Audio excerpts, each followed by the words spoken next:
শান্তি। ওম শান্তি। ওম শান্তি। ভগবানের সর্বসময় তার খিদেই থাকে ভক্তের ভাবনার উপরে।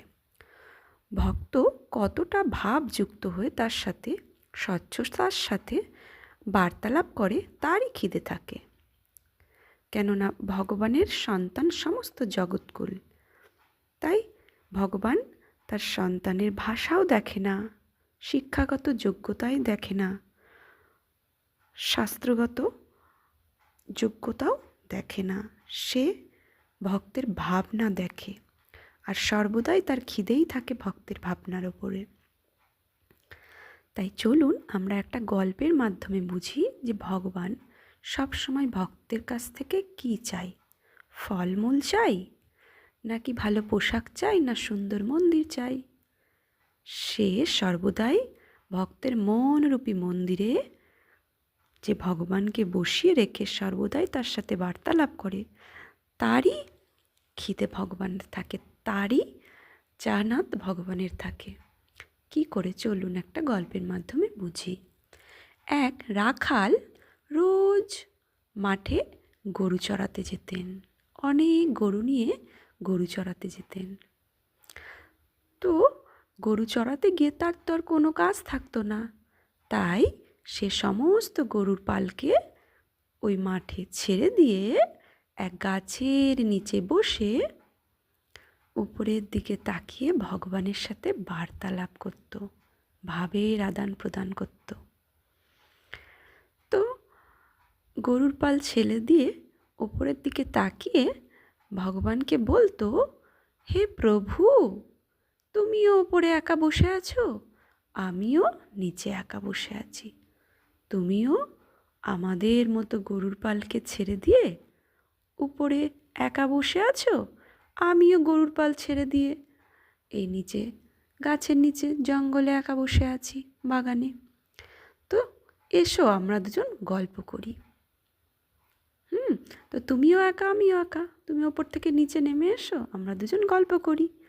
তো ওই মুহূর্তে ওই বাগানের ভেতর দিয়ে এক পণ্ডিত যাচ্ছিলেন, আর দেখলেন যে ওই রাখাল উপরের দিকে তাকিয়ে কি বিড়বিড় করছে। তখন সে দাঁড়িয়ে বলছে, কি বলছো? তো সে রাখাল প্রথমে বলতে চাইছিল না, বলছে, আমি দেখলাম তুমি কিছু একটা বলছো, কি বলছো তুমি? তখন জোর করাতে সে রাখাল বলছে, আমি ভগবানের সাথে কথা বলছিলাম। তো পণ্ডিত আশ্চর্য হয়ে বললেন, ভগবানের সাথে কথা বলছিলে? কি বলছিলে বলো তো দেখি শুনি। তো তখন সেই রাখাল বলছে যে আমি ও প্রভুকে বলছিলাম, হে ভগবান, হে প্রভু, তুমিও আমাদের মতো গরুর পালকে ছেড়ে দিয়ে ওপরে বসে আছো, আমি ওই গরুর পাল ছেড়ে দিয়ে নিচে গাছের নিচে একান্তে বসে আছি। তো এসো তুমি নিচে, তুমি আর আমি গল্প করি। তো এইভাবে আমি ভগবানের সাথে বার্তালাপ করছিলাম, কথা বলছিলাম। তো পণ্ডিত খুব ক্রুদ্ধ হলেন। তুমি জানো ভগবানের সাথে কথা কিভাবে বলতে হয়? সে রাখালকে, ভগবানের সাথে কেউ এইভাবে কথা বলে? তুমি জানো না সে কত উঁচু, কত শ্রেষ্ঠ, এভাবে ভগবানের সাথে কথা বলে? তখন সে রাখাল থতমত খেয়ে গেল, ভয় পেয়ে গেল। তখন সে রাখাল পণ্ডিতকে বলছে, আচ্ছা আপনি বলে দিন না আমাকে, কিভাবে ভগবানের সাথে কথা বলতে হয়? আমি তো জানি না, আমি তো অশিক্ষিত, আমি কিছুই তো বুঝি না, আমি নিজের ভাবে ঈশ্বরের সাথে কথা বলছিলাম, আপনি আমাকে শিখিয়ে দেন। তো তখন সেই পণ্ডিত বসে সেই রাখালকে কিছু সংস্কৃত শ্লোক মুখস্থ করতে বলল। সে রাখাল একটু তুরন্ত ধারণাবাদী ছিলেন, তাই জন্য সেই পণ্ডিতের বলা সংস্কৃত শ্লোকগুলো তুরন্ত মুখস্থ করে নিল, বারবার রিপিট করতে করতে। তো যে সংস্কৃতের অর্থ সে রাখাল জানে না, শুধু মুখে জপতে শুরু করলো মুখস্থ করে। তো সেই পণ্ডিত রাখালকে ওই সংস্কৃত শ্লোকগুলো বলে তো চলে গেল, আর যেতে যেতে খুব খুশির অনুভব করতে করতে গেল। মনে মনে বলতে বলতে যাচ্ছে, হে প্রভু, আমি এক অশিক্ষিত রাখালকে আজকে তোমার সাথে কথা বলা শিখিয়েছি। আজকে আমি অনেক পুণ্যের কাজ করেছি। হাঁটতে হাঁটতে যেতে গিয়ে এক মন্দিরে উপস্থিত হলো তার, যে মন্দিরেও রোজ যান পণ্ডিত, রোজ যে মন্দিরে যান। তো মন্দিরে গিয়ে রাখাল, মন্দিরে গিয়ে পণ্ডিত প্রভুকে বলছে, হে প্রভু, জানো আজকে আমি অনেক মহৎ কাজ করেছি, পুণ্যের কাজ করেছি এতদিন পর। এক রাখাল যে অশিক্ষিত, তোমার পরিচয় জানতো না, তোমার সাথে কিভাবে কথা বলতে হয় জানতো না, আমি তাকে কথা বলা শিখিয়েছি। তখনই ওপর থেকে এক আকাশবাণী আসলো, হে পণ্ডিত, তুমি আজকে সব থেকে অপূর্ণের কাজ করেছো। তুমি জানো কত বড় ভুল করেছো আজকে? আমি রোজ অপেক্ষায় থাকতাম ওই রাখাল কখন আমার সাথে বার্তালাপ করবে, ভাবের আদান প্রদান করবে নিজের ভাষায়, স্বচ্ছতা হৃদয় নিয়ে আমার সাথে নিজের মনে আমার সাথে কথা বলবে। আমি রোজ অপেক্ষায় থাকতাম, তুমি সেটা আজকে নষ্ট করেছো। তো সেই পণ্ডিতকে ভগবান আকাশবাণী দিল।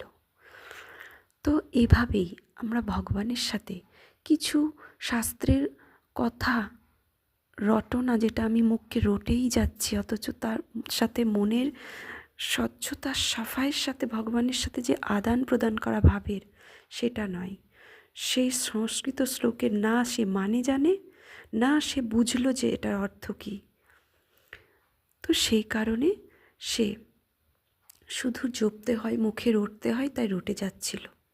কিন্তু স্বচ্ছতা আর সততার হৃদয় নিয়ে যে ভগবানের সাথে রোজ তার নিজের মনের ভাব সেটা ব্যক্ত করত প্রভুর সাথে, সেটা বন্ধ করে দিল। তাই ভগবান সর্বদাই যে যে ভাবনা নিয়ে নিজের মনের সত্যতার হৃদয় নিয়ে ভগবানের সাথে বার্তালাপ করে, কথা বলে, ভগবান সেটারই অপেক্ষায় থাকে, সেটারই খিদে ভগবানের থাকে। ভগবান কোনো ফলমূল, ভীষণ বড় অট্টালিকা, বড় মন্দির, তাতে সন্তুষ্ট নয়। মনরূপী মন্দিরে ভগবানের সাথে আমি স্বচ্ছতার সাথে যতটা ভাবের আদান প্রদান করব, ভাবের বিনিময় করব, সেটারই খিদে ভগবানের সর্বদাই থাকে।